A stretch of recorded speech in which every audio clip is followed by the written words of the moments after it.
Olá, queridos, sejam muito bem-vindos. Todos vocês de casa, nós estamos aqui para mais uma aula de língua portuguesa comigo, professora Débora Lívia. Na aula de hoje, nós revisaremos o conteúdo verbo, função e flexões.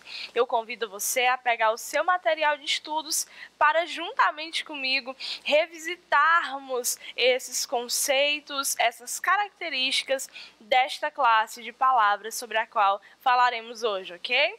Então, para início de conversa, nós vamos relembrar o conceito de verbo. Afinal de contas, o que é um verbo? O verbo é uma palavra. O que é um substantivo? Uma palavra. Um numeral? Uma palavra. Artigo? Uma palavra. E por aí vai, né? Mas cada uma dessas famílias de palavras, cada uma dessas classes de palavras, elas possuem características distintas e funções distintas dentro dos textos, dentro das orações, dentro das frases. Então, o verbo, qual seria a função dele? O que ele vai indicar dentro do texto? O verbo é a palavra que indica ação, estado ou fenômeno da natureza. Mais uma vez, o verbo é a palavra que indica ação, estado ou fenômeno da natureza, ok? Então vamos lá. Os verbos podem apresentar ou possuem três terminações ou conjugações, como nós denominamos, tá? Então o verbo pode terminar em AR, ER ou IR.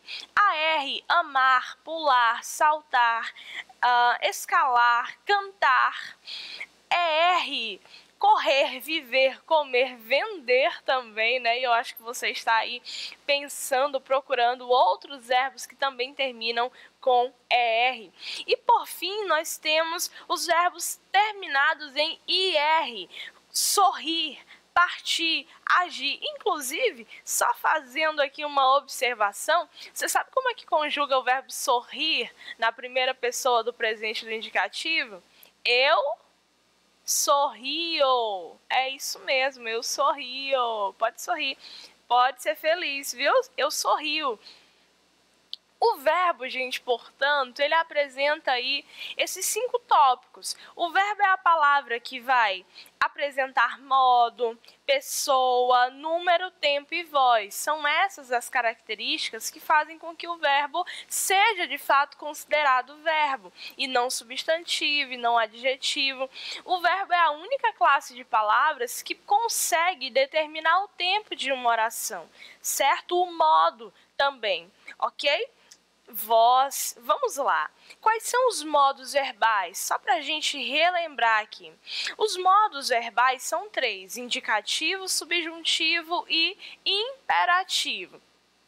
Bom, o modo indicativo, ele é a constatação de algo certo, tá? O modo indicativo é a constatação de algo certo, ele indica certeza, tá bom?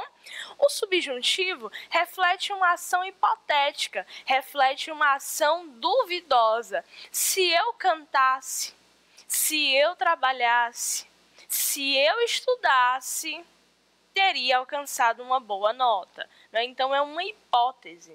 E o imperativo reflete uma sugestão, uma ordem, um desejo, um pedido, uma solicitação, tá? Exemplo 1, levante-se. Né? Eu canto todos os dias. Exemplo 2, se eu cantasse todos os dias, seria mais feliz. Exemplo 3, levante-se. Né? Então, quando nós dizemos, por exemplo, levante-se, o verbo está no imperativo. Por que ele está no imperativo? Porque esse levante-se expressa uma ordem, né? Já no exemplo 2, se eu cantasse todos os dias, seria mais feliz. Nós observamos aí a predominância de uma hipótese. Olha a partículazinha que nós temos, né? Se. O que significa dizer que eu tenho a escolha ou a possibilidade, a condição. Eu posso cantar ou não, mas se eu cantar, eu serei mais feliz, né? Ou seria mais feliz. E depois nós temos eu canto todos os dias. Eu canto todos os dias expressa uma certeza. Então nós estamos diante do modo indicativo, certo? Bom, gente, conversando ainda sobre os verbos, sobre as funções dos verbos, sobre as flexões dos verbos, nós temos aqui as pessoas do verbo. Nós trabalhamos na gramática com primeira, segunda e terceira pessoa. Então, nós temos a primeira ou as pessoas do singular e temos as pessoas do plural. Quais são elas? Vamos lá. Primeira pessoa do singular, eu. Primeira pessoa do plural, nós. Segunda pessoa do singular, tu. Segunda pessoa do plural, vós. Terceira pessoa do singular, ele e ela. Do plural, eles ou elas, tá bom? Então, nós temos também essa classificação. Quanto ao número, nós temos o seguinte: primeira pessoa do singular sou eu, ou seja, a pessoa que fala.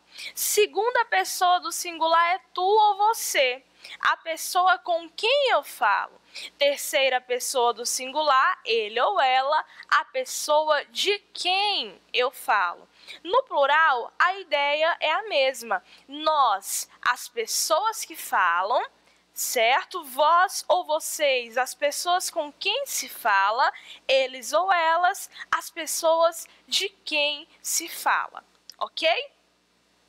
Agora, nós temos aqui um pequeno exemplo que vai nortear, não é? Um exemplo do gênero que está sendo trabalhado durante a semana ou que foi trabalhado durante o mês, tá? Que vai nos ajudar a entender como os verbos funcionam dentro dos textos, como eles são importantes. Olha só, Tocantins, 2/11/2019.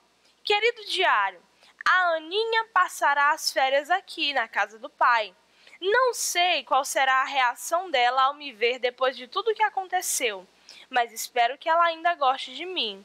Espero que os próximos dias sejam de boas notícias. Pedro Assis.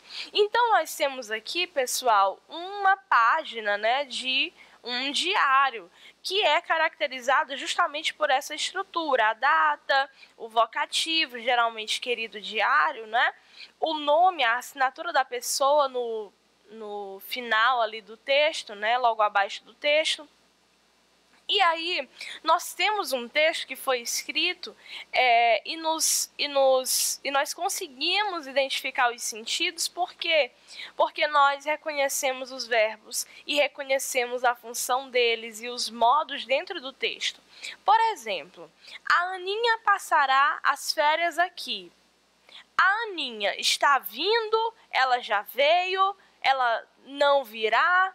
O que isso significa? Como eu posso me localizar no tempo e no espaço? Né? Eu observo o verbo, ela passará. Passará indica a certeza de uma ação futura. Né? Então, ela passará as férias, ela virá, ela deve estar a caminho. Né? Ou ela virá em breve, tá bom? Então, é o verbo que nos faz entender se a ação aconteceu, está acontecendo, vai acontecer ou não vai mais acontecer. O verbo nos dá essa ideia, certo? Então, a Aninha, ela passará as férias na casa do pai. Não sei qual será a reação dela ao me ver depois de tudo que aconteceu. Né? Então, não sei qual será. A reação ele ainda desconhece, ela é uma reação que virá no futuro. Por isso o verbo ser, né, também aparece no futuro. Depois de tudo que aconteceu, nós não sabemos o que houve, mas alguma coisa aconteceu, né?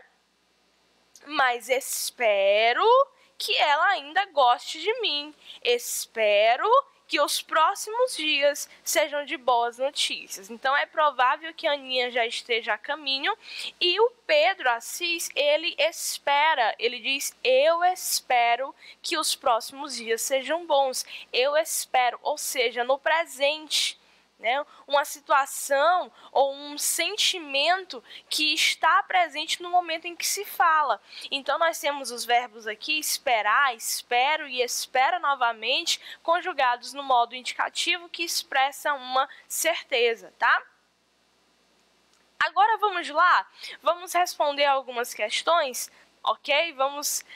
Eu vou dar um tempinho para que vocês respondam e depois nós retornamos aqui e comentamos o gabarito, certo? Uma Chapeuzinho Vermelho. Uma Chapeuzinho Vermelho foge ao conto original, no qual uma menina indefesa sai para visitar sua avó e é aterrorizada por um lobo. Nesta versão da autora e ilustradora Marjolaine Leray, Chapeuzinho é uma menina sabida, delicada, aparentemente indefesa, mas que sabe se virar e enfrentar perigos com recursos próprios. A delícia dessa história curtinha e inocente é exatamente este contraponto. Chapeuzinho Vermelho, apesar de frágil e indefesa diante de um lobo sagaz, utiliza sua inteligência e capacidade de iludir o lobo para se livrar do perigo iminente. Esta versão, de forma lúdica, simples e divertida, apresenta uma protagonista capaz de enrolar o lobo.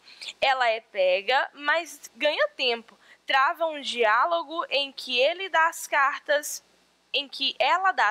e se torna dona do jogo, saindo de vítima com muito humor. Estamos diante de uma Chapeuzinho Vermelho descolada, que sabe se virar e se defender dos perigos quando eles surgem, como no diálogo imperdível em que ela, abrindo a boca do lobo, diz para ele: "Gente, que dentões!" E o lobo responde com sua fala clássica: "São para te comer." E ela retruca decidida e destemida: "Não, senhor." Ele diz: "Não?" Ela então responde como se estivesse sem graça diante do que iria dizer: "Você tem mau hálito." E dessa forma, essa Chapeuzinho ganha tempo e acaba com o lobo. Olha só que bacana, né, esse texto do Luiz Guilherme. Então, gente, é uma releitura da historinha clássica da Chapeuzinho, que é engolida, devorada pelo lobo e que não sabe se defender, não é? Essa Chapeuzinho aqui, uma Chapeuzinho Vermelho, ela é destemida, ela é corajosa, ela é muito inteligente, ela sabe se virar sozinha, né? Quando o lobo pensa que está ganhando, ela vira o jogo e começa a fazer perguntas a ele, e ele não sabe responder, né? Fica aí esse dilema. Então, olha só, gente, vamos às questões. O texto acima é: letra A, um trecho do livro Uma Chapeuzinho Vermelho. Letra B, uma resenha do livro Uma Chapeuzinho Vermelho. Letra C, um conto da Chapeuzinho Vermelho. Ou letra D, uma notícia do lançamento de um livro. Vamos lá, um minutinho e depois eu retorno.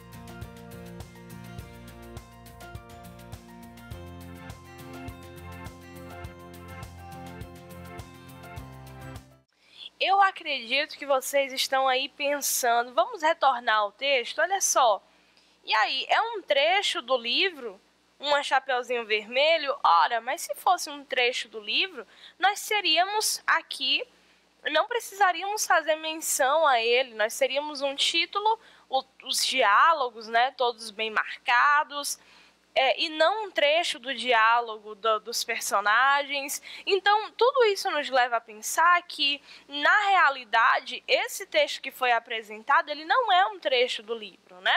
Vamos ver a outra alternativa. É um conto da Chapeuzinho Vermelho, né? É a história, de fato? Não, não é, e nós já confirmamos isso, tá? Faz menção a ela. É uma notícia do lançamento de um livro? Gente, nós estudamos a notícia. Será que nós temos uma notícia aqui? nós temos título, um título, né? Se fosse uma notícia, a primeira mudança que nós teríamos seria a seguinte: o título ele precisa antecipar o tema que será trabalhado. Vocês lembram disso? Pois é.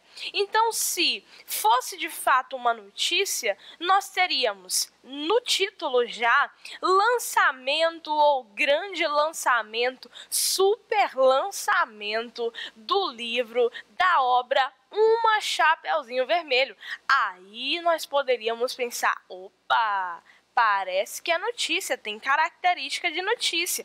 Se tivesse subtítulo, pareceria ainda mais.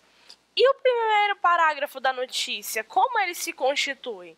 Ele precisa, não é, responder algumas perguntinhas. O que, como, onde, quando. Nós temos essas informações aqui?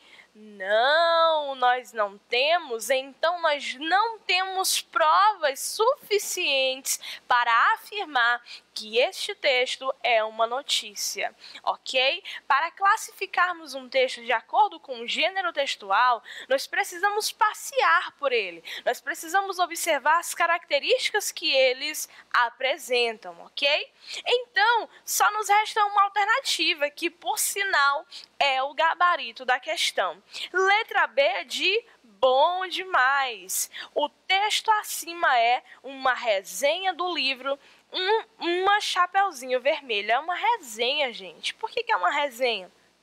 Observem, nós temos aqui a referência, né, ou o referente, que é o livro Uma Chapeuzinho Vermelho, e o texto, ele é opinativo, né? Ele apresenta a obra e depois vai adjetivando a personagem principal. Observem, a delícia dessa história, é uma história gostosa de se ler, uma história muito boa, né?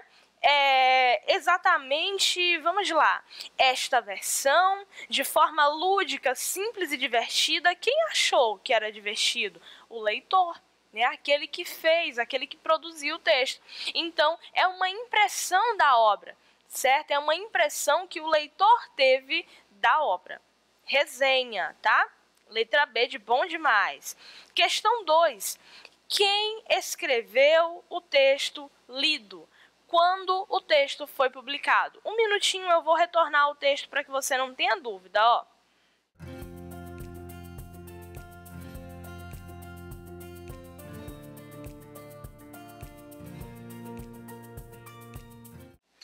Nem preciso demorar, né? Questão muito simples. Olha só, quem escreveu, nós temos as informações logo abaixo do último parágrafo. É um texto de Luiz Guilherme, esse nome chique dele aí, certo? Publicado em 11 de outubro de 2018, tá? E temos também o endereço de onde eu retirei o trecho, o texto, tá bom?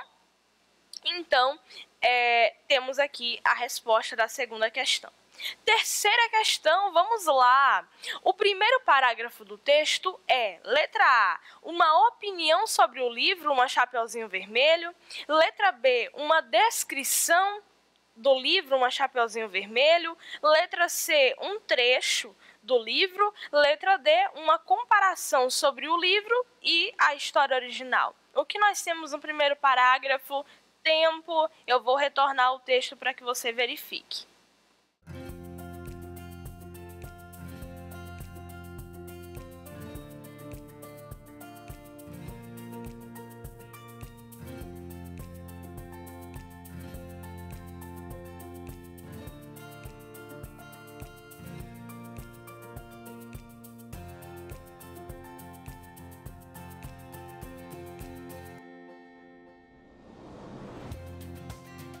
Ok, vamos lá?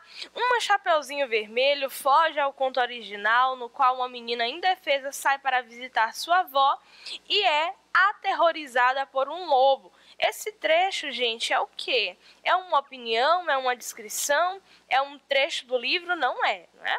É uma comparação? O que é? Na realidade, é uma descrição. Nós não temos ainda essa ideia de comparação.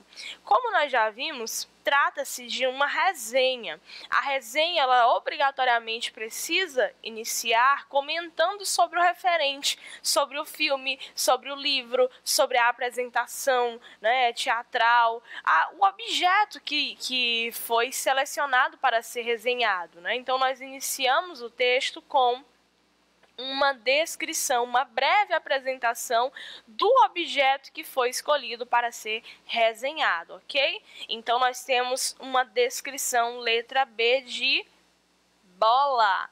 Quarta questão, na passagem, Chapeuzinho é uma menina sabida, delicada, aparentemente indefesa, mas que sabe se virar e enfrentar perigos com recursos próprios. Quem escreveu o texto quis passar aos leitores que a personagem é dependente de outras pessoas para resolver os seus problemas, tem medo de enfrentar seus problemas, enfrenta o perigo com a ajuda de outras pessoas ou enfrenta os perigos sozinha? Um minutinho e já voltamos.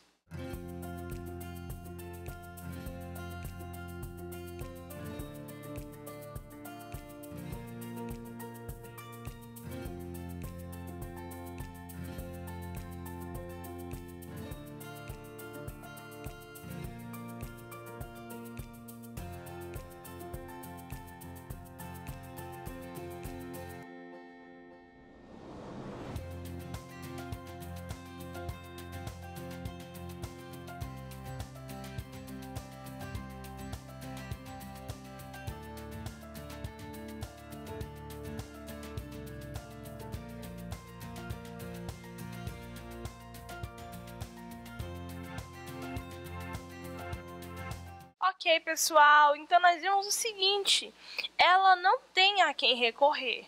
O texto não quer passar uma ideia de que nós não precisamos dos outros, não é essa a intenção do autor, né? Na realidade, ele quer demonstrar que, em situações de extremo perigo, Chapeuzinho não teve medo. A nova Chapeuzinho Vermelho não temia o lobo, a presença do lobo. Então, como ela não tinha a quem recorrer, ela procurou recursos para se defender, ok? Então, o texto nos mostra uma personagem que enfrenta os perigos sozinha. E isso é muito interessante porque nem sempre nós poderíamos contar com o apoio de outras pessoas para solucionarmos algum problema. Mas nós nunca podemos desistir, certo? Se em algum momento as pessoas faltarem, nós precisamos lembrar daquilo que nos traz força, ok? E enfrentar as situações difíceis sempre com a cabeça erguida, tá? Próxima questão. O autor do texto diz que Chapeuzinho Vermelho é descolada.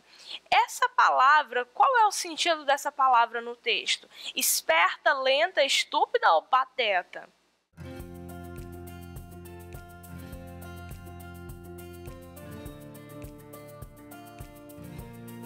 Descolada aqui significa o quê, gente? Uma menina muito esperta, ok?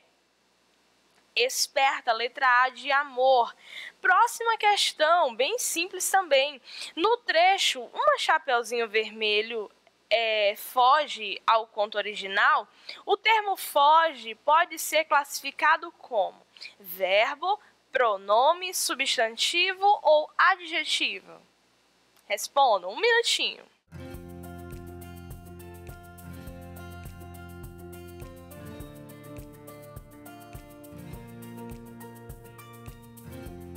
Ouço vozes aqui nos estúdios. Olha só, eu tenho certeza que você está aí respondendo que é verbo. Muito bem, gente. Foge é verbo. Fugir, terceira conjugação, não é? Certo. E aí, gente, foge. Está conjugado para fecharmos com chave de ouro, né? Está conjugado no presente, no futuro, no pretérito imperfeito ou no futuro do presente?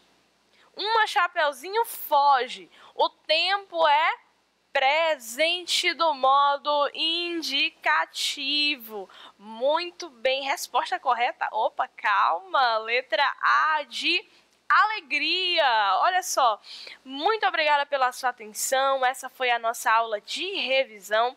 Afinal de contas, todos esses assuntos já foram vistos e muitas outras questões também já foram respondidas. Obrigada pela sua atenção. Até o próximo encontro. Tchau, tchau, pessoal!